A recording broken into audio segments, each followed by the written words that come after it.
अमरावती विधान परिषदेच्या निवडणुकीत नवा ट्विस्ट। काँग्रेस निवडणुकीमधून बाहेर पडण्याची चर्चा। वंचितचे उमेदवार निलेश विश्वकर्मांना पाठिंबा देण्याबाबत गुप्त बैठका, सूत्रांची माहिती। आज निर्णय होण्याची शक्यता। नाशिकनंतर जळगावचा तिढा सुटला, कोणतीही अडचण राहिली नाही। शिंदेंशी चर्चा, रेश्मा काळे उद्या भूमिका स्पष्ट करणार। गिरीश महाजनांची माहिती, रेश्मा काळे मात्र नॉट रिचेबल।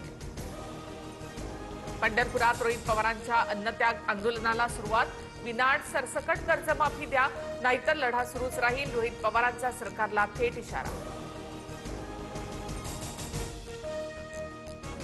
शेतकऱ्यांच्या कर्जमाफीत कोणत्याही अटी नाहीत। कर्जाची मर्यादा 3 लाखाहून 5 लाखांपर्यंत करण्यात आली।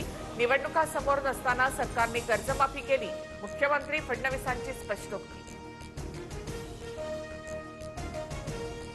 रणजित मोरेच्या कॉमेडी शोमध्ये डॉक्टर सेजल पवारच्या अश्लील टिप्पणीची केईएम मेडिकल कॉलेजकडून दखल। 2 सदस्यीय चौकशी समिती स्थापन।